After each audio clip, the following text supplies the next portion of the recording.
¿Se escucha bien? Sí, bueno, perfectamente. En primer lugar, por supuesto,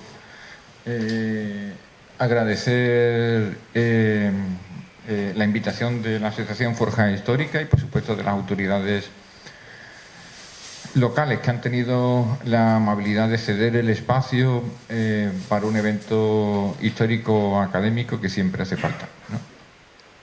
En primer lugar, eso, y en segundo lugar, por supuesto, para agradecer la presencia de los aquí presentes, que es de suponer que tengan interés en escuchar este tipo de aspectos. Bien, en la medida de lo posible voy a tratar de ser interactivo, aunque yo preferiría, por motivos de cierta continuidad, que si hay alguna duda, especialmente de tipo importante, que aquella se haga al final, ¿de acuerdo? Pero si en el ínterin alguien quiere hacer algún comentario específico, no habría tampoco ningún problema para adentrarnos en ellos. El tema, que lo tienen ahí en la diapositiva, Un pueblo en armas, el 2 de mayo y la guerra de la independencia de España. Ya saben que es un acontecimiento histórico de primera magnitud para la historia contemporánea de España. De hecho, historiográficamente se considera como el inicio de la contemporaneidad para el ámbito peninsular, que incluiría en este caso también, por supuesto,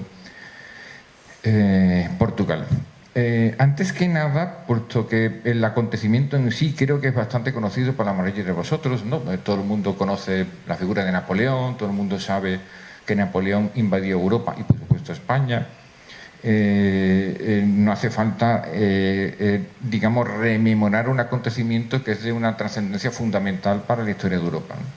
Es lo que usualmente se ha denominado la Europa napoleónica, y como en alguna que otra conferencia he mencionado, Utrera, que llegó a ser una de las ciudades, villas primero, luego ciudades después más importantes de la campiña, orada, ese prestigio ganado con el tiempo, con sangre, sudor y lágrimas, como hubiera dicho después Winston Churchill, precisamente a causa de la invasión y de los destrozos provocados durante la invasión napoleónica. Pero, sin embargo, a mí me suele gustar comenzar mis charlas con un contexto que no es mío, sino que procede de otros historiadores, en algunos casos, y principalmente con protagonistas contemporáneos de los hechos, para que veamos que algunas de las cosas que aquí se van a comentar, que espero que de tiempo, en una hora, hora y cuarto, que durará aproximadamente la charla, adquieran una magnitud interpretativa, que es lo que nos interesa a nosotros mucho más allá de los datos expuestos, porque todo el mundo puede comprender que en una charla de una hora y cuarto es imposible, ¿no?, llegar al fondo de todo lo que supuso una guerra de 4 años. Entonces voy a citar 4 párrafos muy pequeños de personajes que a la mayoría de vosotros les suena bastante, aunque tal vez el primero no. El primero es el del primer ministro británico William Pitt. No sé si alguien sabe quién era William Pitt. Bueno, William Pitt, justo cuando se estaba empezando a producir el proceso de invasión de España por parte de Napoleón, pero todavía no se había llegado a producir el 2 de mayo sus consecuencias, llegó a decir lo siguiente en el Parlamento británico: os digo que España será la primera nación del continente que hará frente a Napoleón con una guerra de guerrillas. Y aunque sus nobles estén envilecidos y su gobierno sea despreciable, la gente aún tiene sentido del honor, sobriedad y odio a los franceses. Es decir, justo antes de que se fuera a producir lo que de aquí vamos a hablar, ya hay gente que estaba intuyendo en la dirección que íbamos a ir. Un personaje que es el gran protagonista de toda esta tragicomedia. Napoleón dijo, una vez que ya le había salido todo mal y le habían derrotado en Waterloo en junio de 1815 y lo mandaron al Atlántico Sur a vivir los últimos años de su vida, ya saben que muere en 1821, dijo lo siguiente: los españoles todos se comportaron como un solo hombre de honor. Enfoqué mal el asunto ese. La inmoralidad debió resultar demasiado patente, la injusticia demasiado cínica, y todo ello harto malo, puesto que he sucumbido. Por tanto, es el propio protagonista el que apunta en la dirección que aquí vamos a indicar. Otro personaje conocido popularmente como Pepe Botella, ¿verdad? José I, hermano de Napoleón, José Bonaparte, pocas semanas después del 2 de mayo escribió lo siguiente: tengo por enemigo a una nación de 12 millones de almas enfurecidas hasta lo indecible. Todo lo que aquí se hizo el 2 de mayo fue odioso. No, Sire, refiriéndose al hermano, estáis en un error. Vuestra gloria se hundirá en España. Bastante elocuente, ¿no? ¿Verdad? Bien. Y por último, y no menos importante, un ilustrado español, Gaspar Melchor de Jovellanos, conocido por todos, ¿verdad? La mayoría de la gente le suena.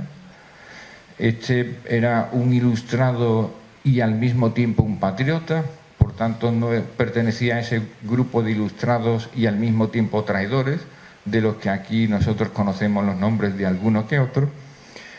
Llegó a escribir lo siguiente: quien deja de ser amigo de mi patria, deja de ser lo mío. España no lidia por los Borbones ni por Fernando, lidia por sus propios derechos. Derechos originales, sagrados, imprescriptibles, superiores, independientes de toda familia o dinastía. España lidia por su religión, por su constitución, por sus leyes, sus costumbres, sus usos. En una palabra, España lidia por su libertad. Eso lo dijo Jovellanos justo al albur de todos estos acontecimientos que estamos aquí intentando analizar. ¿Qué os parece, en primer lugar, estos datos? ¿Qué os parecen estos comentarios? ¿No? Apuntan, ¿no?, en que los acontecimientos que se van a suceder en relativamente poco tiempo en la Europa y España de finales del siglo XVIII y principios del siglo XX no caen en saco roto respecto a los grandes mentes pensantes de su momento e incluso en algunos titulares o protagonistas de la misma. Bien, vamos a comenzar con, porque a mí me gusta siempre generar un contexto sin lo cual no se entiende lo que va a pasar después. La mayoría de vosotros, repito y reitero hasta la saciedad, puede considerar el hecho de la invasión napoleónica como un hecho prácticamente unipersonal, una decisión que toma un emperador por unas ambiciones políticas determinadas y bla, bla, bla. Y se saca a Napoleón de un contexto histórico del que es hijo y heredero directo. Pues bien, antes de hablar de Napoleón, hay que hablar de eso que tenéis en la pizarra. Y es de lo que comienza en Europa en el verano de 1789. Es la famosa Revolución Francesa. ¿De acuerdo? Es absolutamente conocido, es universalmente conocido que los principios rectores que manejaron aquellos que se alzaron contra la monarquía de Luis XVI son libertad, igualdad y fraternidad, que en gran medida se plasmaron en ese documento que tenéis ahí a la derecha, que es la famosísima Declaración de Derechos del Hombre y del Ciudadano, que se aprueba en agosto de 1789. ¿Alguien sabe qué significa la Declaración de Derechos del Hombre y del Ciudadano? Porque aparentemente el nombre dice mucho: Declaración de Derechos del Hombre y del Ciudadano. Parece ser, bueno, ya que estáis un poco ahí como intentando interpretar hacia dónde quiero llegar, lo que quiero decir es que la Declaración de Derechos del Hombre y Ciudadano no obedece realmente a la expresión de aquellos que hacen la Revolución Francesa en 1789, sino se supone en realidad la consecuencia de los intereses plasmados por aquellas élites que realmente estaban interesadas en hacer la Revolución Francesa. Por eso yo pongo abajo en la diapositiva para quiénes. Lo importante a nivel constitucional, a nivel político, y eso lo podemos ver hoy en día, no es hablar de derechos, sino hacia quiénes van a ejecutarse esos tipos de derechos. Porque todos aquellos que hayan estudiado derecho sabrán que no es lo mismo que una Constitución te diga que usted tiene un derecho, que usted tenga la capacidad de ejercer ese derecho. Pues eso es lo que ocurre dramáticamente en el verano de 1789. Aquellos sectores más burgueses, aquellos sectores más interesados en que se mueva la fotografía, pero que en todo se mantenga en efectos prácticos de la misma manera, aprueban esta declaración que en realidad dejaba prácticamente todo por igual. Lo único que hacía era que señalaba un enemigo concreto, en este caso la nobleza, en este caso una monarquía cainita como la de Luis XVI, que había destrozado completamente a Francia, y establecido una serie de derechos que en realidad solamente eran ejecutables para una minoría del país. Léase aquí, por ejemplo, las grandes compañías de esclavistas de la zona atlántica de Francia, o los nobles que tenían también terratenientes, o ese mundo cortesano que rodeó a los Borbones absolutistas de Luis XVI. Eso es lo que ocurre realmente a partir de 1789, y eso es importante para entender por qué supuestamente Napoleón va a invadir Europa, incluyendo España. Bien, todo el mundo sabe que la revolución comienza en 1789, ¿verdad? Y en los viejos manuales de historia, la Revolución Francesa, ¿en qué época acaba? ¿En qué fecha acaba? Hasta hace relativamente poco tiempo, 20-25 años, la Revolución Francesa acababa con Napoleón. La derrota el 15 de junio de 1815 en Bélgica, en esa llanura de Waterloo, acaba con un periodo, una horquilla temporal que comienza en el 89 y acaba con Napoleón. Incluso los historiadores franceses, que desde hace tiempo están realizando una labor muy profesional a nivel del revisionismo de su propia historia, ellos ya saben que la Revolución Francesa tiene dos fases. Una de 1789 a 1799 y otra después de 1799. ¿Por qué? Porque como pueden ver en esta pizarrita, la Revolución Francesa y los derechos por los cuales se suponen que los hombres, mujeres, niños se habían levantado en aquel julio, 14 de julio de 1789 para derrocar al régimen absolutista de Luis XVI, era en realidad una gran farsa. Una gran farsa porque, quitando el periodo de Robespierre, que fue un periodo auténticamente revolucionario, pero hoy lo llamaríamos de extrema izquierda, fracasa. Fracasa porque la reconversión del orden social querida por Robespierre era anacrónica en aquel momento. Por eso los sectores que realmente querían conservar parte del poder, que querían mantener aquellos privilegios que estaban insertos en esa Declaración de Derechos del Hombre y del Ciudadano aprobada en agosto de 1789, dicen basta ya. Y basta ya significa, si Europa está en guerra con la Revolución Francesa, lo que hace falta es ley y orden. Y esa ley y orden es un joven teniente que desde 2 años antes, desde 1797, está logrando por primera vez en la historia militar de la Revolución Francesa victorias militares donde hasta ese momento había habido derrota tras derrota. ¿De acuerdo? Eso es muy importante porque en 1799 se produce un golpe de Estado.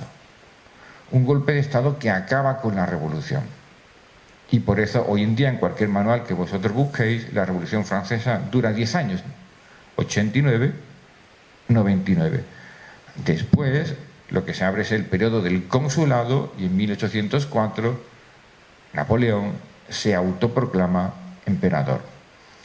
En mis conferencias en Italia, en Hispanoamérica, en Estados Unidos, yo les comento esto a los colegas que están presentes e incluso a los alumnos. Les digo, traten de imaginar un escenario un poquito sorprendente y que incluso epistemológicamente difícil de interpretar. Si yo he iniciado un proceso de revolución para cambiar el orden social en 1789, para lograr libertad, igualdad y fraternidad, para otorgar derechos ciudadanos a todos los franceses, y el costo de eso es la guillotina, acabar con nobles y acabar con Luis XVI, ¿cómo es posible que, habiendo matado a un rey, el heredero que se supone que era de esos principios se acabe coronando a sí mismo como emperador? ¿Entienden lo que quiero decir, no? Porque dentro de la pirámide de poder de las viejas monarquías europeas, debajo de la aristocracia estaban los nobles empobrecidos, arriba estaba el rey y en la cúspide estaba el emperador. No había nada en ese sistema jerárquico superior al emperador. Por tanto, es potencialmente ridículo, anacrónico, absurdo, matar a un rey para que aquel que ha matado al rey, porque los derechos se extiendan a los demás, acabe generando una dictadura autocrática con una corona de emperador que se la quite de las manos realmente al propio Papa para iniciar un periodo completamente diferente. Ese es el contexto en el que tienen que leer esta pantalla. Y es muy importante que lo entiendan, porque fíjense arriba, España, que tiene unos Borbones, ¿no?, la rama española de los Borbones que se instalan en Madrid en 1705, después de la Guerra de Secesión, son primos hermanos a efectos prácticos, declara la guerra a Francia en 1793. La declara literalmente una semana después de que la cabeza de Luis XVI empezara a pegar botes, sin querer queriendo, en la plaza central de las Tullerías. Claro, eso es normal, porque Carlos IV se asusta, han cortado la cabeza a mi primo y digo yo, pues entonces voy a combatir a estos revolucionarios que están matando a los que son como nosotros. Pero quien inspira, esto es importante, quien inspira esa guerra contra Francia es ese personaje que tenéis ahí a la derecha, es Godoy, uno de los mayores traidores de la historia de España, como vamos a ver ahora, el gran vendedor a efectos prácticos de los designios de España y el gran provocador de la invasión francesa en 1808. Pero fíjense que inmediatamente debajo se produce una gran conflagración europea contra Francia. Todos los países europeos entienden que el gran peligro no es solo la revolución, sino el que se supone que va a ser el heredero de la revolución, Napoleón. Fíjese qué país he puesto ahí en medio, debajo. Gran Bretaña. No sé si alguien conoce la historia de Gran Bretaña. Gran Bretaña aprueba la Carta Magna en 1215, que es una de las primeras cartas que otorgan determinados derechos a determinados sectores sociales de esa convulsa historia medieval inglesa. Pero entre 1840 y entre 1640 y 1659 se produce la Revolución Cromwelliana. Oliver Cromwell, yo recomiendo que vean esa película, que es realmente magnífica. ¿Quién es Oliver Cromwell? Oliver Cromwell es un revolucionario que lo que quiere realmente acabar con el poder absoluto del monarca e instaura un nuevo régimen político hasta ese momento inaudito en la historia de Europa, una monarquía parlamentaria.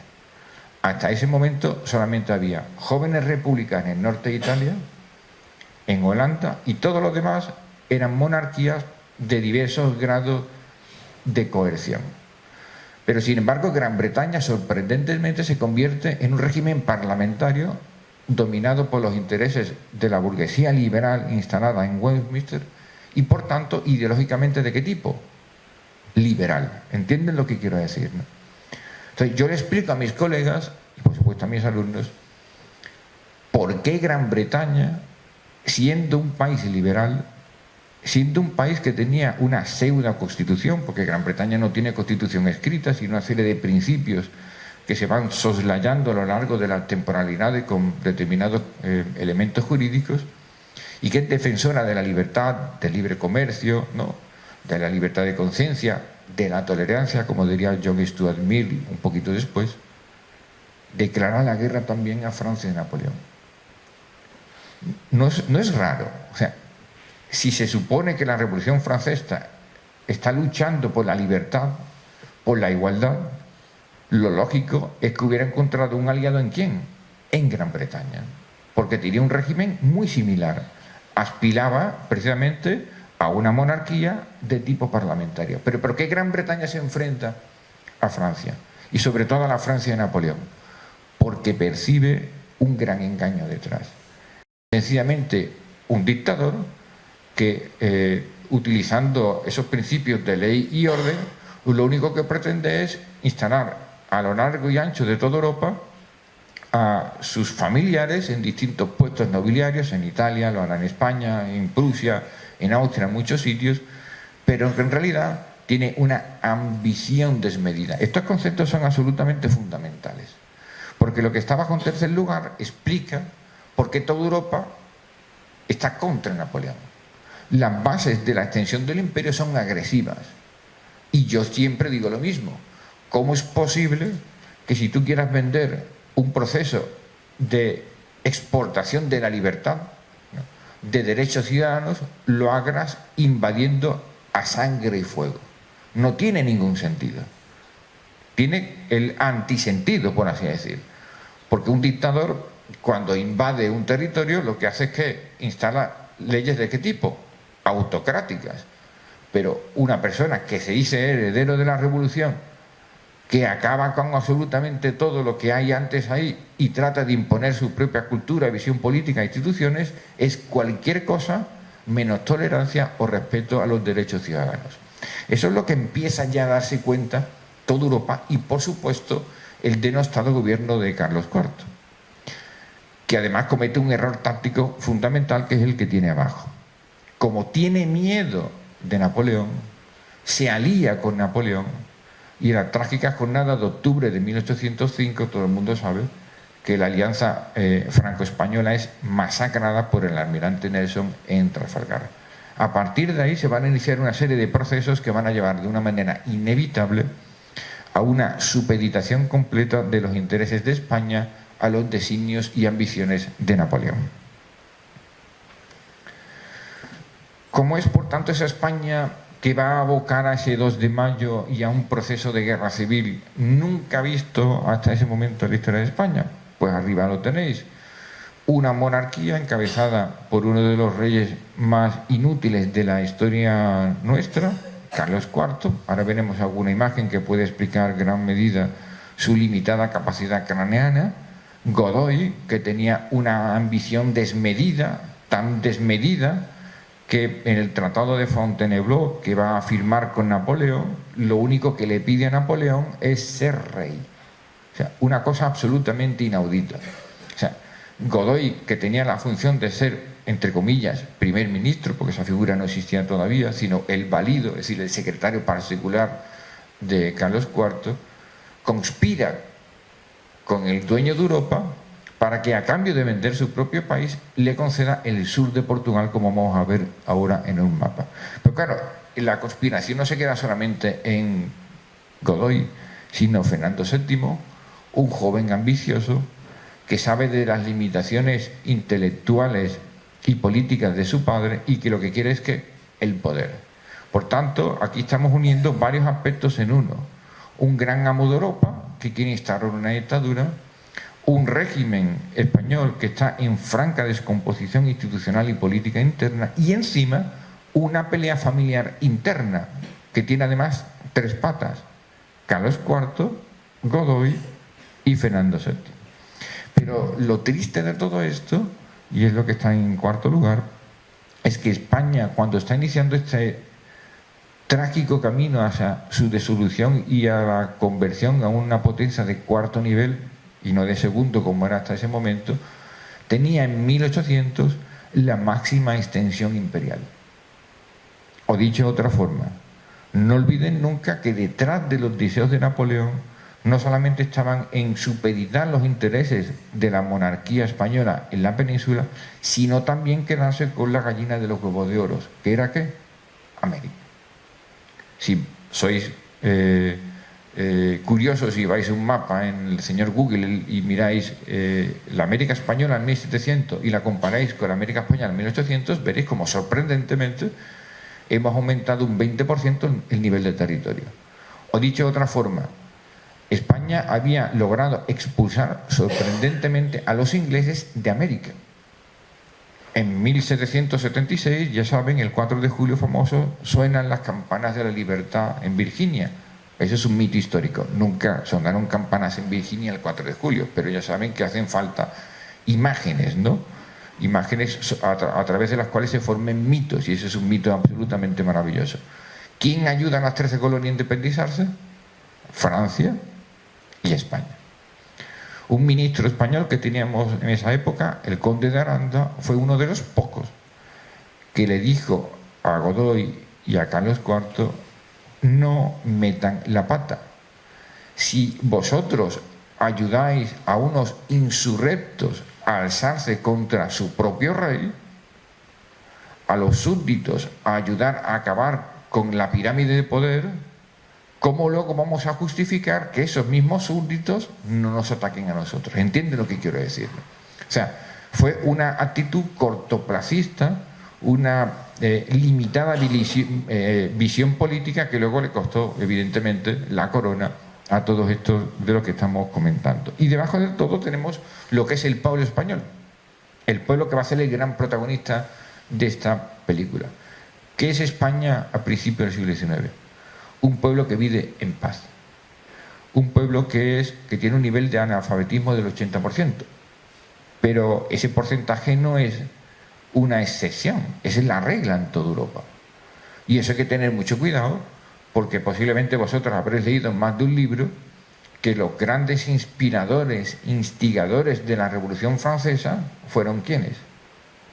Montesquieu, ¿no? Voltaire, Rousseau, como si la gente fuera capaz de leer los libros de esta gente, como por ejemplo El espíritu de las leyes, ¿no? O El contrato social de Rousseau, que es una obra absolutamente maravillosa que yo recomiendo, porque da la casualidad que un viajero inglés, en unas memorias que escribió un año antes de la Revolución Francesa, en 1788, desembarcó por el puerto de Calais y empezó a visitar la Champaña, fue hacia el Midi, recorrió Normandía, llegó hasta la costa de Provenza y se encontró con un problema impresionante.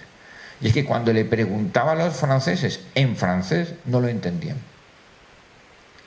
Sorprendentemente, un historiador francés hace 25 años demostró que cuando va a comenzar la Revolución Francesa en 1789, el 70% del pueblo francés no hablaba francés, sino occitano. Y el occitano es una variante del francés, pero no es francés. Entonces, el mismo inglés dijo, hostias, ¿qué está pasando aquí? Si Rousseau escribe en francés un libro que los propios ingleses, los propios franceses no pueden leer porque no saben francés, imagínense qué nivel de influencia tendrá. Analicen eso con cuidado, porque la historia no son datos, sino son interpretación de fondo de hasta dónde llegan los datos. Lo que pasa es que la historiografía francesa ha vendido que quien está detrás del motor intelectual de la Revolución Francesa son los grandes ilustrados franceses, porque lo que pretenden es demostrar en última instancia que lo que hay detrás en suma es unos intereses de personas que quieren cambiar institucionalmente el organigrama de arriba abajo, el orden social de arriba abajo. Y qué mejor que un programa político novedoso, como hablar de democracia, ¿no? Como hablar de derechos civiles, como hablar de separación de poderes. El pueblo francés no le interesaba nada eso. Al pueblo francés lo único que le interesaba era, como los romanos, pan y circo, exactamente igual que los españoles de la época. Los españoles de la época estaban contentos con los toros, con sus aceitunas, respetando las tradiciones locales y hablando de patria permanentemente. Pero recuerden que los conceptos cambian mucho a lo largo del tiempo. Cuando vosotros leáis un documento de 1750 o de 1800 y leáis la palabra patria, no está hablando del pueblo español. ¿De qué está hablando en realidad ese documento?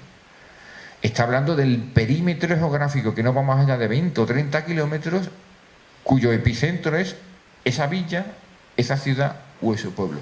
El concepto de patria es un concepto que está directamente relacionado a lo que el campesino era capaz de recorrer en un burro o en un caballo con suerte en 20 o 30 kilómetros. Por tanto, la España de la época era una España formada por múltiples patrias, pero con una conciencia de ser español completamente diferente, como se va a demostrar posteriormente ahí. ¿Por qué sabemos eso? Porque a pesar de que en España se hablaban catalán, aragonés, vasco, o como lo quieran llamar ahora, gallego y demás, el castellano era entendido por prácticamente todos. Y ese era un canal vehicular que junto con la Iglesia había creado un nivel de cohesión y de respeto a las instituciones y al pasado que la mayoría de la gente entendía sin ningún tipo de problema. Hay un colega mío que ha defendido en un escrito, en un libro académico publicado hace relativamente poco, que cuando se produce una crisis financiera en 1793 y el rey Carlos IV solicita un donativo gracioso para la guerra contra el inglés, se encuentra con la sorpresa de que incluso quien no tiene nada aporta al rey. Imagínense vosotros que el presidente de gobierno de turno, ¿no?, solicita una colecta pública para construir lo que quieran, ¿no?, hospitales o lo que quieran. ¿Cuánta gente pondría dinero? Poquitas, ¿no? Poquitas, excepto el que tuvieran el carnet del partido del presidente de turno. Lo que quiero decir con ello es que existe una conciencia, no de clase, sino de pertenencia a un pueblo, que es el nivel superior al de patria, ¿entendieron, verdad? Y por encima está el concepto de nación, y más allá del concepto de nación está lo que va a crear el sistema constitucional liberal burgués en el siglo XIX, que es el Estado-Nación, que es otra cosa completamente diferente. Pues bien, aquí tenemos algunos de los grandes protagonistas de esta película. Este es Carlos IV. Imagínense si con esa cara es posible ser un buen rey, ¿no? Es casi metafísicamente imposible. Hay un libro que yo recomiendo a vosotros que leáis, yo lo recomiendo permanentemente a colegas, alumnos de doctorado y demás, un libro de un inglés, Thomas Carlyle, que se llama Los héroes. Es un libro maravilloso. Es un libro que demuestra la importancia de las decisiones de los personajes en la vida de los pueblos. Durante muchísimo tiempo, sobre todo la escuela de Anales, ¿no?, la escuela del pensamiento social, nos ha dicho que la historia no son los grandes líderes, sino los movimientos de masas. Claro, no hace falta ser sociólogo para entender que lo que hay detrás es un interés político, pero en realidad quien toma las decisiones que afectan a millones de personas son aquellos que tienen la capacidad política para tomarlas. Y en este caso, ese personaje que está ahí tenía la capacidad de declarar la guerra a Francia, firmar la paz con Francia o firmar el ignominioso Tratado de Fontainebleau, como veremos ahora. Aquí tenemos ahora al gran ambicioso de toda esta película, Godoy, un personaje que se acerca a la corte a través del sector femenino, no voy a hacer ningún comentario al respecto, y se inserta en los resignios del poder para influir decisivamente en Carlos IV hasta tal punto de que no solamente es el primer ministro o el valido, sino que incluso en la cultura popular era conocido como el verdadero rey de España. Y el gran ambicioso, Fernando VII, el mal llamado deseado. Fíjense en la cara de no sabemos, me interpreten, ¿no?, porque este va a ser el que va a formar parte también de ese cónclave, esa tríada capitolina que va a asumir España en una auténtica catástrofe que asolará a nuestro país durante 4 largos años. Claro, en esa catarsis de problemas internos, de un dueño de Europa que en este momento, en 1807, ya ha ganado los austriacos, ya ha ganado los prusianos, ¿no?, ya está pensando en su gran enemigo, que es Gran Bretaña, que quiere crear ese concepto de bloqueo continental para asfixiar comercialmente a los británicos, dicen, bueno, pues hay que contar de alguna manera con España. Y vamos a aprovechar además que hay 3 tíos, a cuál más tonto, a cuál más ambicioso, que por un plato de lentejas son capaces de hacer absolutamente cualquier cosa. El Tratado de Fontainebleau, que tienen ahí el mapa, es el tratado que permite la entrada a España legalmente de los franceses inmediatamente después. Si se ve bien en el mapa, ese reino que está aquí encima, ese es un reino que estaba reservado para un miembro de la familia de Napoleón. Este territorio que está aquí, que es el más grande, era un territorio que iba a estar controlado directamente por el emperador. Y esto que tenéis acá era el principado o el reinado de Godoy. O sea, en ningún caso de la historia de España, ni antes ni después, el principal jefe político, el principal asesor político, por así decir, de un gobierno, había firmado un tratado con un extranjero a cambio de ser rey y vendiendo tu propio país. Esa era la gran ambición de Godoy. Claro, evidentemente, aunque el pueblo español no sabe leer, es consciente de lo que va a pasar, y lo que va a pasar lo tenéis ahí. Inmediatamente después de la firma del Tratado de Fontainebleau, ahí tenéis la fecha, el 18 de octubre de 1807, y los franceses entran en España. Entran en España, ocupan el País Vasco, algunas ciudades del País Vasco, y van en dirección ¿a dónde? A Portugal, ¿no? Porque lo que vende Napoleón a esos tres es: déjenme pasar por España, vamos a ir a acabar con el enemigo, el gran aliado de Gran Bretaña del siglo XVII, que es Portugal, para iniciar desde esa fachada atlántica que pueden ver un gran bloqueo continental y asfixiar a los ingleses. Claro, Napoleón no era tonto. Si está vendiendo tu país un grupo político notablemente débil y pusilánime, lo que tienes que hacer es que aprovechar para ocupar el país y sobre todo la gallina de los huevos de oro, que como digo que era el continente americano. Los productos que vienen de América, la plata y el oro que vienen de América, son fundamentales para la consecución de la guerra napoleónica en Europa. Recuerden el viejo axioma de la guerra: pecunia nervus belli, ¿no? El dinero es el nervio de la guerra. Por consiguiente, si no hay dinero, no hay guerra, y Napoleón necesitaba esa guerra y por tanto el dinero.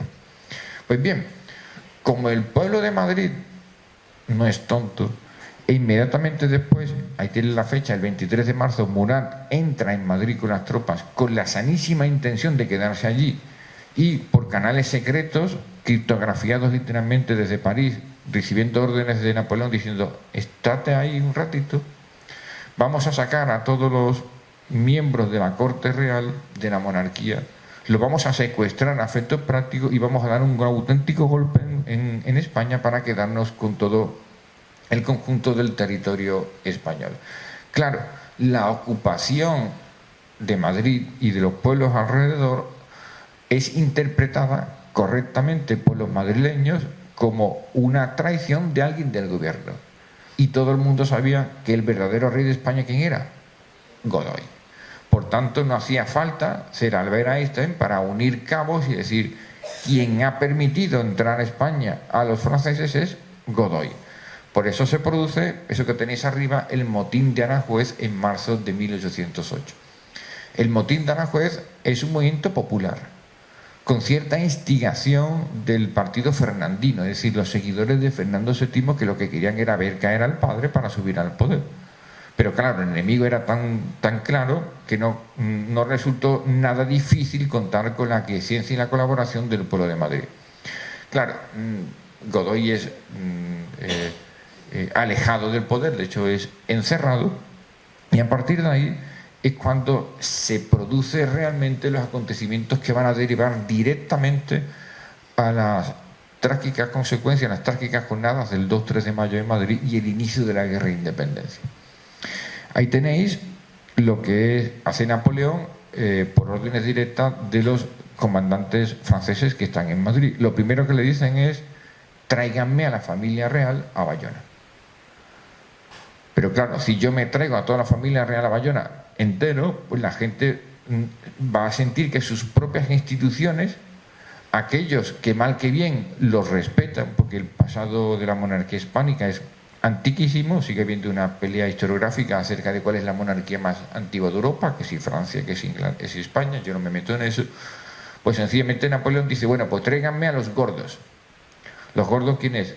Carlos IV, Fernando VII, ordenan la liberación de Godoy, que también lo mandan para allá, y dejan, para cubrir un poco el carácter de semilegalidad, que no sea tan descarado, que se ha producido un auténtico golpe de Estado contra el gobierno español y un cambio de un gobierno nacional por un gobierno extranjero, dejan a los infantes en Madrid y permiten la creación, lo tenéis ahí en segundo lugar, de una junta de gobierno que va a gobernar en nombre de Carlos IV. Eso es lo que tradicionalmente llamamos hoy en día una regencia. Están gobernando en nombre de.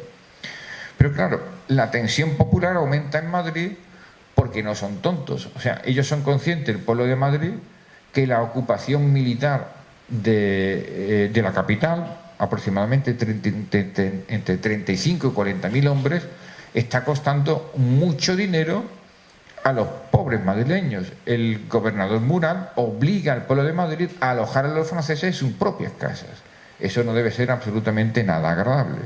Y al mismo tiempo son conscientes de que el único infante que está en Madrid es un chico de 11 años, que por tanto no tiene ninguna capacidad política. Los verdaderos jefes, ¿dónde están? En Bayona, secuestrados por Napoleón. Pues bien, ahí es cuando los franceses cometen el error.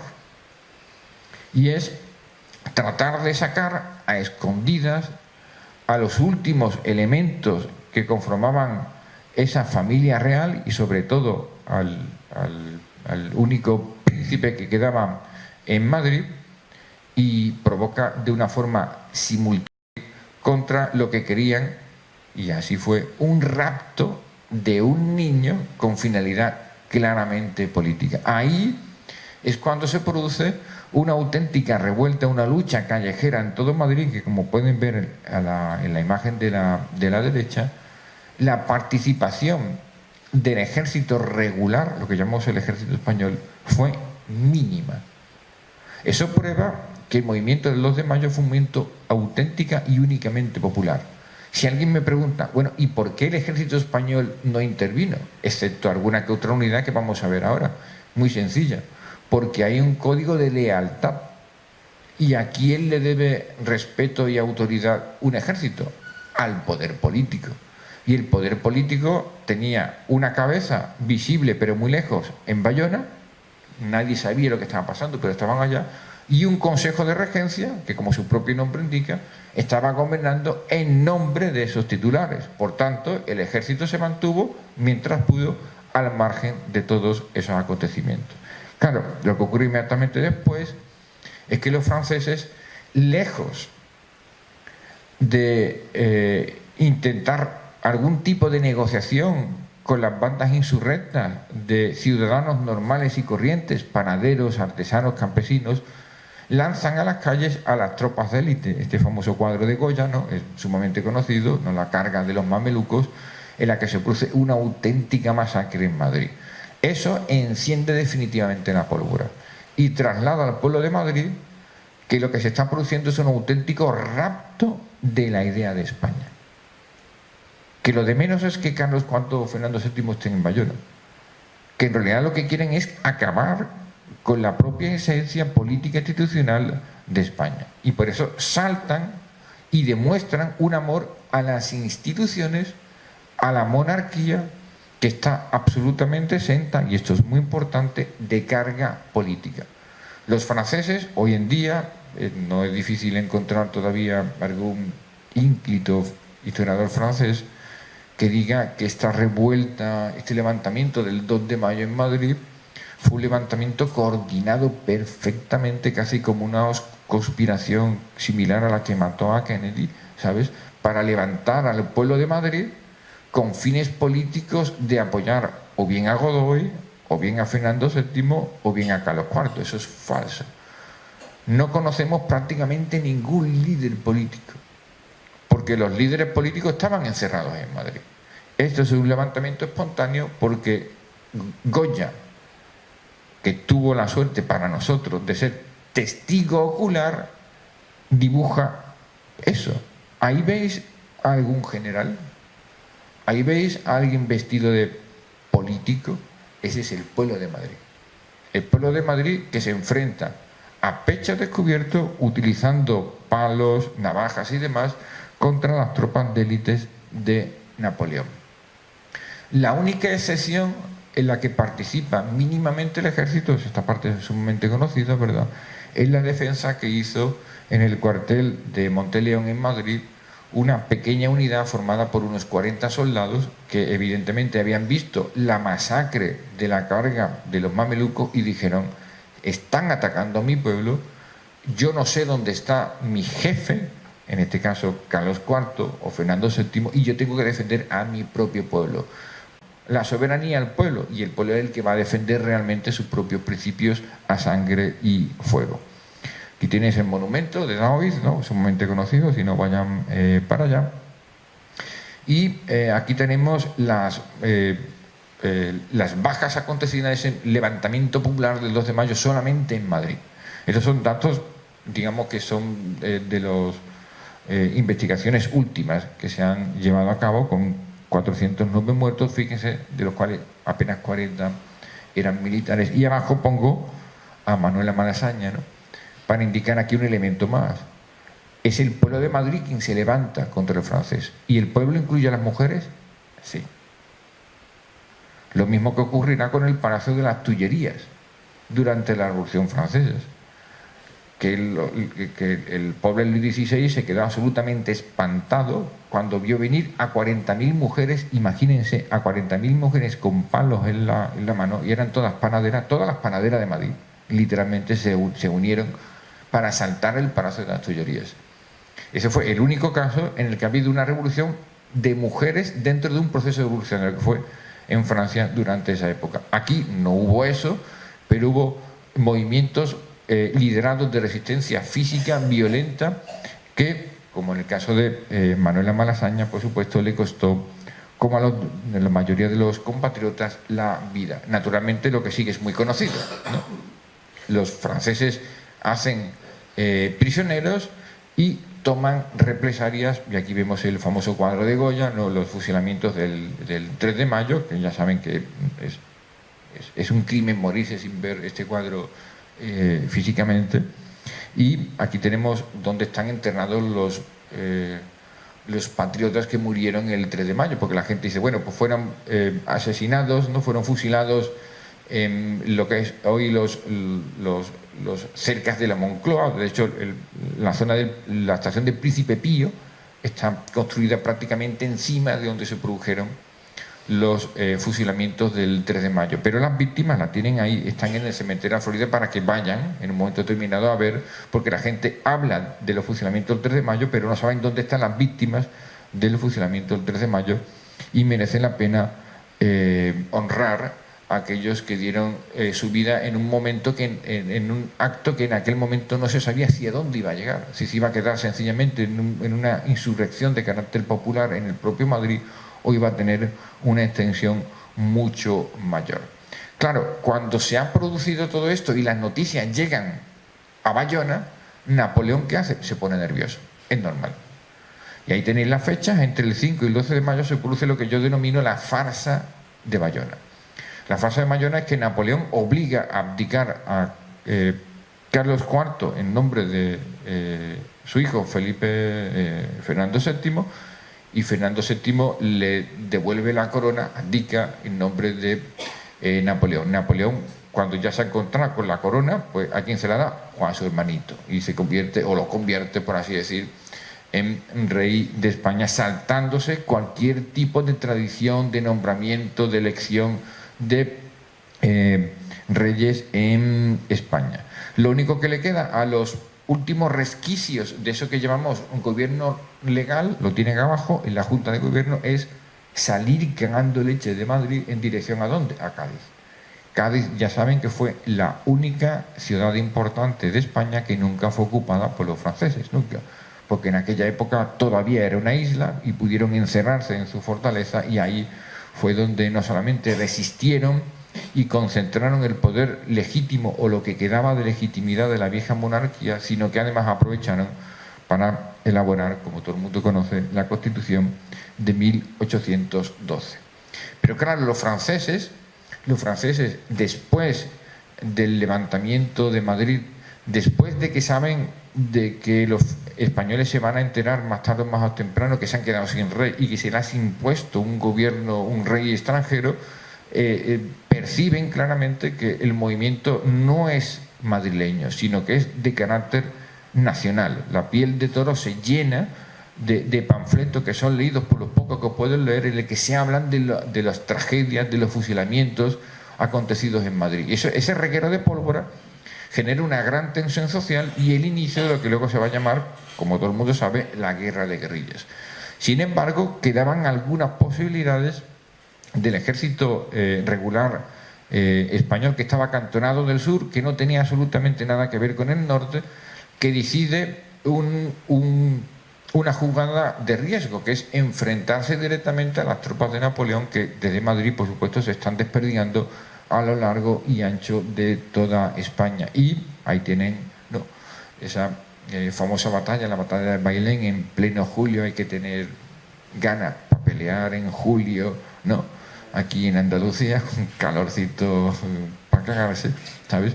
en el que el general Castaño, que como todo el mundo sabe, las tropas estaban acantonadas en Utrera, logra una sorprendente victoria táctica sobre los franceses.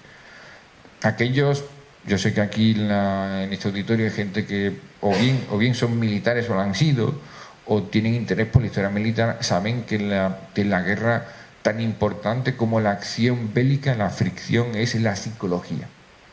Y para los franceses, y en concreto para Napoleón, el hecho de que le llegara la noticia de que un grupo de andrajosos españoles dirigido por algunos regimientos muy mal entrenados de españoles, en el que había algunas unidades como estas, los garrochistas de Utreras, que se pusieron a partir cráneos de franceses y se pusieron las botas ese día, fue una auténtica humillación. Porque hasta el verano de 1808 ni un solo cuerpo de ejército francés, ni un solo ejército francés había sido derrotado en batalla campal. Claro, esto que hizo, o qué efecto psicológico tuvo, doble. Primero, Napoleón dijo, estoy en París, estoy dirigiendo todo esto de París, pero estos españoles me están metiendo en problemas. Y por primera vez, desde el comienzo de la era napoleónica, se ve obligado a acudir en persona a resolver el problema. Porque claro, su hermanito Fernando VII había tenido que salir picando billetes de Madrid, porque si no iba a tener un problema a la altura del cuello. Luego, el efecto psicológico internacional. Esta noticia llegó a Gran Bretaña, llegó a Austria, llegó a Prusia y dijeron, a nosotros nos dieron pal pelo en Austerlitz, en Jena, en el norte de Italia, donde Napoleón literalmente ocupó desde la Lombardía hasta el Véneto y no se produjo, atención, ni una sola sublevación popular. Ni una. A pesar de que lo quitaron también a sus condotieros, a sus príncipes, a los que dominaban Milán, los Sforza, ¿no? O los Medici en Florencia. Sin embargo, el pueblo italiano dijo, bueno, yo mientras tengo pizza, a mí me da igual todo. A mí me han puesto un francés y me trae igual sin cuidado. Pero el pueblo español actuó de una forma diferente y el efecto psicológico que causó en Europa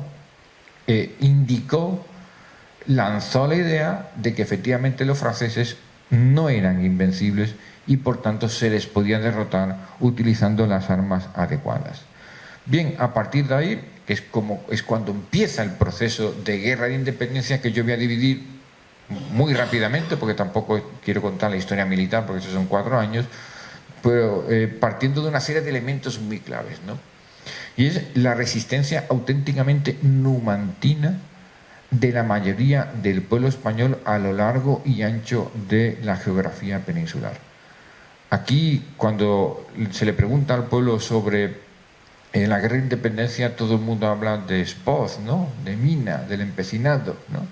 Hablan de la literatura popular, al fin y al cabo. Y como mucho, del 2 de mayo, de los fusilamientos del 3. Pero hay que tener en cuenta que los franceses ocupan las principales poblaciones de España y se encuentran con una primera sorpresa. Miren arriba.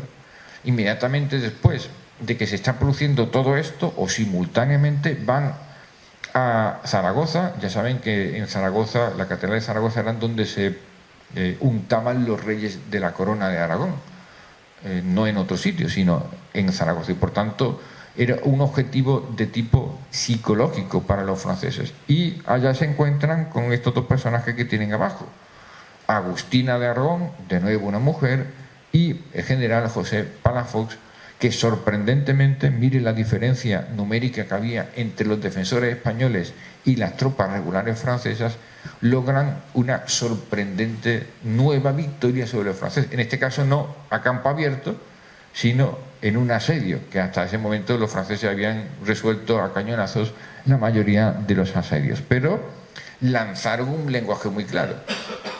Esto es Zaragoza, nosotros somos maños y españoles. Y vosotros nos queréis quitar no solamente las instituciones que gobiernan la monarquía hispánica, sino también las instituciones forales propias del ámbito aragonés. Y eso no lo vamos a aceptar tampoco. Así que Napoleón en persona manda una enorme cantidad de tropas. De hecho, se calcula que entre 500 y 600.000 hombres acabaron invadiendo Francia, España, entre 1808 y 1810 para acabar con estas resistencias. Y en el segundo asedio de Zaragoza, que tuvo finalmente éxito, entre diciembre del 8 y febrero de 1809, Zaragoza finalmente se rinde. Pero miren lo que dijo uno de los combatientes franceses en un diario que nos ha llegado parcialmente a nosotros. Los españoles se defienden con increíble furia y nos hacen pagar caro por la victoria más pequeña. Cada convento, cada casa tiene la misma resistencia que una ciudadela y cada uno tiene un asiento particular. Todo va a pie desde el sótano hasta el ático y solo cuando uno ha matado todo con bayonetas o arrojado por las ventanas, uno puede llamarse dueño de la casa. Este combate casa por casa no se va a volver a repetir hasta Stalingrado durante la Segunda Guerra Mundial. Es absolutamente sorprendente, ¿no?, que nunca antes en la historia de España, ni en la historia militar del mundo, una población civil apoyada por algunas tropas regulares habían obligado a un invasor muy bien pertrechado y entrenado numéricamente a literalmente acabar casa por casa con la resistencia. Aquí tenemos una imagen de una de las calles actuales de Zaragoza en la que se conserva, verán ahí a la derecha, los impactos de bala de cañones, ¿no?, que se han mantenido. Afortunadamente ningún alcalde idiota se le ocurrió destruir esto y modernizarlo, ¿no?, como ejemplo de lo que fue la numantina resistencia de los aragoneses en esta época. Aquí tenemos un monumento de Agustina de Aragón muy famoso en Zaragoza, que os recomiendo que vayan, pero nos encontramos con una sorpresa.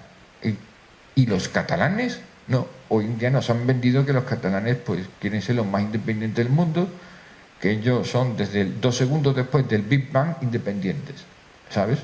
Pues bien, a pesar de que ha habido una larga tradición regionalista catalana de respeto a sus fueros, a sus propias tradiciones, a pesar de que es cierto que en 1640 se levantaron contra el Imperio Español para lograr una independencia de sus fueros, pero dentro de la monarquía hispánica, y por tanto ellos defendían su lengua y sus tradiciones, entienden también que el invasor francés no solamente ataca a España, sino también las tradiciones catalanas.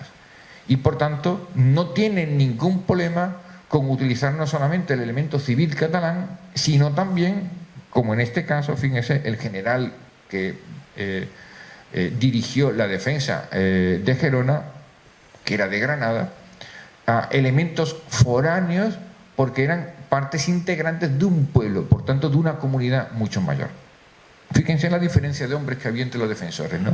5.400 frente a 14.000 franceses, en el que después de tres sitios, Gerona acabó finalmente tomada. Este es uno de los cuadros más famosos, muy poco conocidos, del tercer asedio y último de Gerona, en el que el regimiento de Saboya, formado íntegramente por castellanos, curiosamente, y que se había infiltrado por detrás en Gerona, realizó literalmente una carga de caballería, como si fuera el 7º de caballería, en el que arrasó completamente una posición artillera francesa ante la sorpresa y el estupor de los propios franceses. Abajo tenéis las cifras de la tragedia, ¿no? 10.000 habitantes muertos, la mayoría civiles, pero fíjese el costo, ¿no?, de los franceses muertos en la toma de esta ciudad. Aquí tenemos un monumento relativamente poco conocido a los defensores de Gerona durante este acontecimiento. Bien, esta es en la parte, bueno, hay muchos más, en la parte en la que hay un choque, una cierta imbricación entre el elemento militar, entre un sistema fortificado y la población. Pero lo que realmente gana, cuidaos, esto lo subraya, lo que realmente gana la guerra de independencia es esto que tenéis aquí, es un pueblo en armas, las guerrillas. Todo el mundo sabe que la palabra guerrilla sigue siendo utilizada en todos los idiomas del mundo para indicar lo que algunos historiadores hoy en día llaman guerra asimétrica o insurrección, ¿de acuerdo?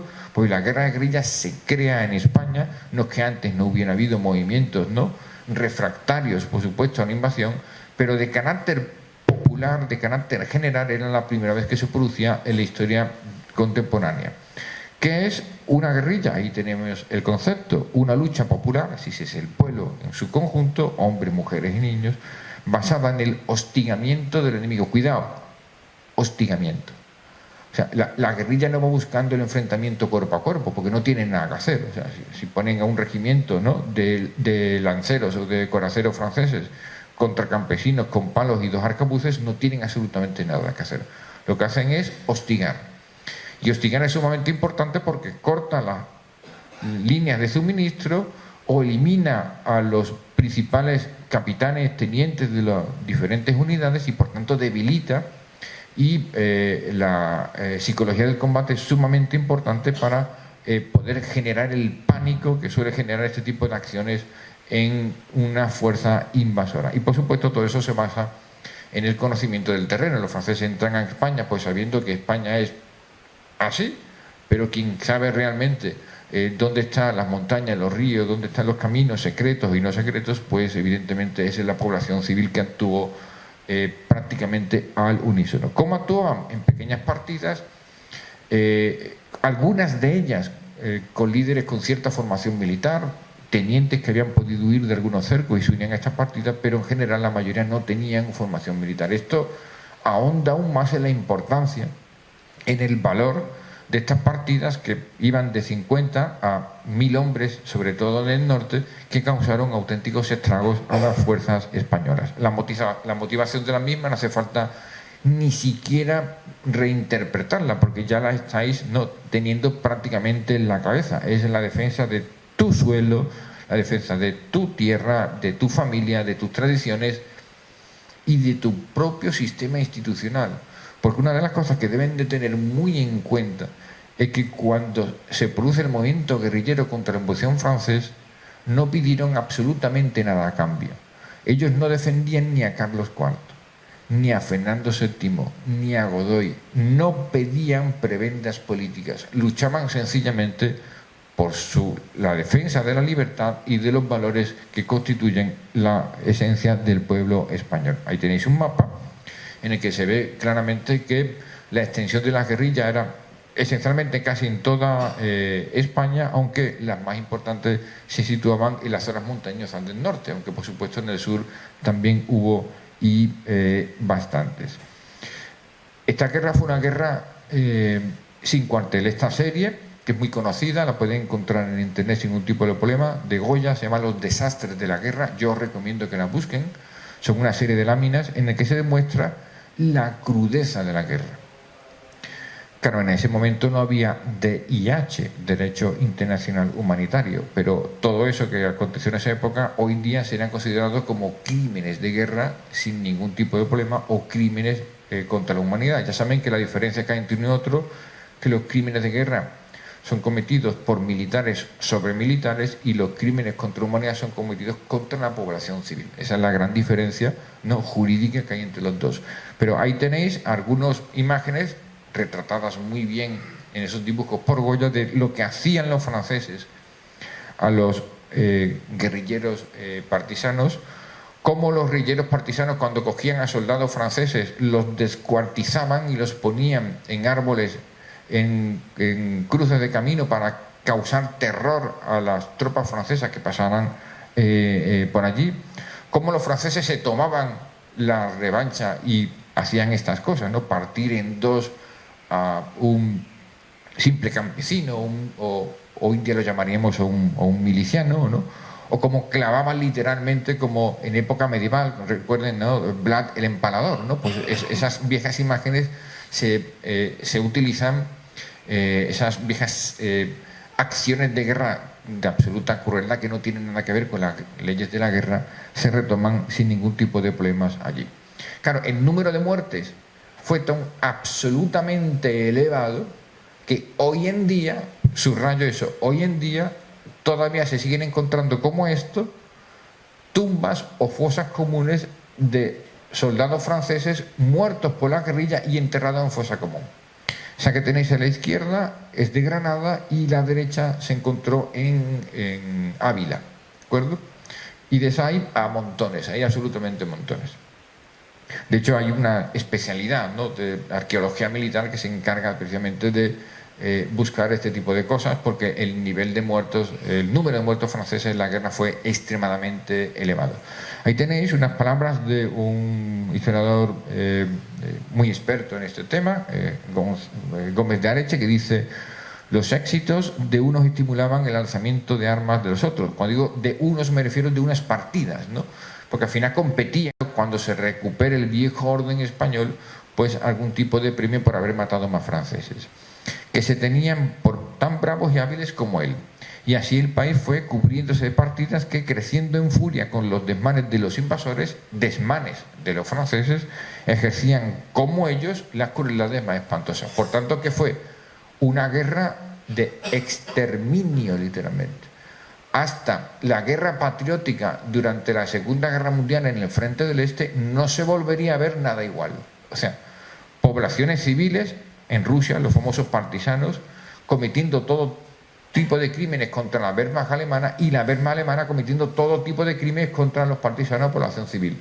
Pues el precedente de todo eso, mal que bien, lo tenemos en España entre 1808 y 1813. Aquí tenemos las cifras de toda esta tragedia, ¿no? La guerra de independencia costó a los franceses un mínimo de 110.000 hombres. Esto es un número suficientemente importante como para formar 3 cuerpos de ejército capaces de derrotar a prácticamente cualquier gran unidad de combate en España, en Europa. Lamentablemente, como pueden ver abajo, debido a la propia idiosincrasia de la guerra, los franceses quemaban cosechas, se extendieron las enfermedades y demás, las bajas civiles fueron extraordinariamente elevadas, y esas son incontables. Los historiadores hablan de entre 200 y 350.000. Sin embargo, quiero gastar algunas palabras, algunas líneas sobre esto, y es de lo que no se habla durante la invasión francesa. La invasión francesa no solamente es un proceso de traslación, exportación de un modelo autocrático dictatorial Napoleón en España, para despojar a los españoles de sus instituciones, de la Iglesia, de las tradiciones imperiales, del oro y la plata y los recursos americanos, sino también de su riqueza patrimonial. Miren arriba, mariscales muy famosos como Murat, Soult, etcétera, etcétera, y otros muchos saquearon cientos de obras de arte de Murillo, Zurbarán, etcétera. Solamente en Sevilla robaron, se ha calculado, esta es una cifra que pude conseguir ayer buscando para ser más preciso en algunos datos, solo en Sevilla 999 obras fueron expoliadas. Claro, abajo, como bien digo, a algunos les salía bastante mal, ¿no? Como el capitán francés ese Locret, que venía de robar un monasterio cargándose un montón de obras de arte, y una partida de guerrillero lo pasó a cuchillo justo cuando estaba cerca de Burgos, con lo cual aprendió que robar monasterios puede ser potencialmente peligroso en España. Aquí tenéis una lista. Esto evidentemente no lo voy a leer, es sencillamente para el que quiera el PowerPoint, yo se lo paso sin ningún tipo de problema, hasta dónde han llegado algunas de las obras nunca recuperadas de ese expolio artístico. Yo he dicho en muchos foros internacionales, porque yo participé en un proyecto de investigación sobre el expolio artístico de obras de arte durante la Segunda Guerra Mundial por parte de los nazis, pero no hay ni un solo proyecto en España que estudie el expolio artístico de obras de arte durante la dominación francesa. Ni uno. Ni uno. O sea, tú puedes preguntar en Sevilla, puedes preguntar en Mérida, puedes preguntar en Burgos y te darán información. Pero ¿dónde está todo ese conjunto? Pues bien, aquí tenemos algunas de las listas que vayan leyendo de obras de incalculable valor que están dispersas a lo largo y ancho de todo el mundo. Si nosotros hoy en día le pidiéramos al Louvre, ¿no?, a los museos norteamericanos, al British Museum, que nos devolvieran algunas de estas obras que sin querer queriendo acabaron allá, pues sencillamente pues tendrían que vender pipas y poco más, porque no tendrían prácticamente nada de arte. Voy a intentar acabar con estas dos últimas pantallas, que es desmitificando. Posiblemente también habréis escuchado alguna vez el mito de la liberación de España, ¿verdad? O sea, España fue liberada ¿por quién? Por los ingleses. Si sois suficientemente estáis interesados en indagar un poquito más la verdad y os vais a la gran historia medieval de Oxford, es una obra en 26 volúmenes, es absolutamente espectacular. Es la historia militar, por así decir, de los británicos. Es realmente de lo más curioso del mundo. Los británicos nunca han perdido ni una batalla ni una guerra, ni una. Utilizan 112 páginas para las jornadas de 1588, la famosa Armada Invencible, ¿verdad? Todo el mundo lo conoce perfectamente. Bueno, pues yo consulté eso y me voy al capítulo adecuado en el siglo XVIII sobre la humillante derrota del almirante Vernon en Cartagena de Indias en 1741 y gastaron 13 líneas diciendo que la operación le salió mal y otra cosa mariposa. ¿Qué os quiero decir con esto? Que la historia político-militar británica intenta colgarse todas las medallas posibles como si fueran los grandes liberadores del mundo, los defensores de la conciencia y de la libertad a escala interplanetaria incluso. Por eso se ha destacado a Wellington. Wellington, que eso lo tengan muy presente, en 1808, en mayo de 1808, era un teniente coronel de medio pelo que le habían encargado en una expedición militar en Portsmouth que hiciera un ataque contra La Habana. O sea, literalmente la expedición de Wellington iba para atacar La Habana y conquistar la joya de la corona del Caribe de las posiciones españolas. Claro, cuando se produce el alzamiento del 2 de mayo y se dan cuenta de que el verdadero enemigo no es España, sino los franceses, da media vuelta, lo meten por Portugal y le dicen, oye, ayuden ustedes a los españoles. Y junto con los portugueses son protagonistas de esas dos batallas famosas. Arapiles en el 12 y Vitoria, la última gran batalla, en el 13, que acaba con la expulsión definitiva de los franceses. Pero, en primer lugar, la presencia numérica de ingleses fue menor en esas dos batallas, de hecho los portugueses eran más y los españoles por supuesto, y segundo, cualquiera que tenga un poquito de sentido común y haya entendido lo que he querido decir durante esta aproximadamente hora, es imposible acabar con el ejército más poderoso de Europa si la guerrilla no te ha hecho el trabajo sucio. Es decir, la guerrilla debilitó, mató a decenas de miles de hombres, cortó la ruta de suministros, destruía depósitos de víveres, quemaba cosechas para que los franceses no tuvieran absolutamente nada que comer, y eso que hizo, debilitar el valor de combate, el número de soldados, y por tanto los franceses fueron a estas dos batallas sabiendo que las iban a perder. Por tanto, ¿qué hicieron los ingleses o los portugueses? Ayudar a lo inevitable. De hecho, si miran en un mapa, tanto los Arapiles como Vitoria están situados en la mitad norte de España. A partir de 1810 no hay ni un francés de Despeñaperro para el sur. ¿Por qué? Porque las guerrillas lo habían expulsado. Por tanto, quien libera, por ejemplo, Utrera o la Campiña, no fueron ni los portugueses ni los ingleses, sino fueron las guerrillas propias de aquí. Y claro, como pueden ver abajo, en algunos casos los ingleses, por ese viejo odio que han tenido los españoles, hasta se portaban tan mal o peor que los propios franceses, o si no que se lo pregunten a los de Ciudad Rodrigo, que fue literalmente arrasada por las tropas inglesas porque no decían nada que comer, y después siguieron para adelante liberando de esa forma a una ciudad española ocupada por los franceses.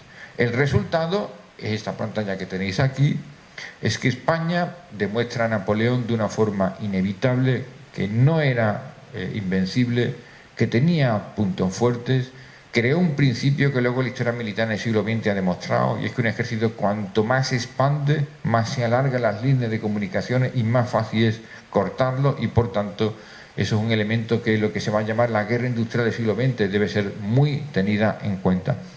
En segundo lugar, el pueblo español demostró que la guerra moderna no se puede hacer contra la población civil. Y eso es un error que muchos políticos y militares no han entendido a pesar de que Sun Tzu en El arte de la guerra, un libro escrito en el siglo V a.C., lo dice muy claro. Hay que ganarse al enemigo, hay que evitar la destrucción física, sino ganártelo a él y a la población. ¿Qué hicieron los americanos en Vietnam? No, sembrar con napalm y ganarse la enemistad de la gente. ¿Qué hicieron los británicos o la coalición internacional en Afganistán o en Irak? Exactamente lo mismo. ¿Qué hicieron los rusos cuando invadieron Afganistán? Idem e adem idem. ¿Qué hizo Hitler cuando invadió la Unión Soviética? Machacar a las poblaciones bielorrusas, ucranianas, etcétera, etcétera. Pues bien, el precedente de esto está aquí. Es decir, tú no puedes invadir un país, acabar con todas las instituciones y encima atacar la propia idea, el alma del espíritu de esa propia población. Por supuesto, como bien aparece en cuarto lugar, porque lo anterior ya está comentado de forma indirecta, fue la primera guerra popular de la historia, aunque desde luego en el debe está que se cometieron crímenes por ambos lados, pero eso era absolutamente normal teniendo en cuenta la naturaleza del combate. Y por último, y esto es algo que yo quiero destacar, es que durante este largo proceso de 3 años y medio, 4 de invasión napoleónica y de feroz resistencia patriótica de los españoles contra los franceses, una minoría de ilustrados y de liberales aprovechó la coyuntura para crear la Constitución, aprobar la Constitución de 1812, cuidado, sin tener unas bases político-ideológicas propias. Por eso la Constitución de 1812 es más utilizada como un modelo en Hispanoamérica en el siglo XIX que para nosotros, a pesar de que se ha intentado repescar muchas veces en el siglo XIX, pero la crearon por la coyuntura, para contraponer algo a lo que te estaban ofreciendo, entre comillas, los franceses. Pero en realidad el pueblo español en 1812, cuando se aprueba el 19 de marzo la Constitución gaditana, no estaba preparado por un ordenamiento jurídico, porque psicológicamente todavía vivía o bebía o absorbía de las reglas del antiguo régimen, que se basaban en cosas muy sencillas y entendibles para todo español, campesino de cualquier lugar, que era ley, respeto a la tradición, a mi tierra, a la iglesia y a mi familia. Muchas gracias.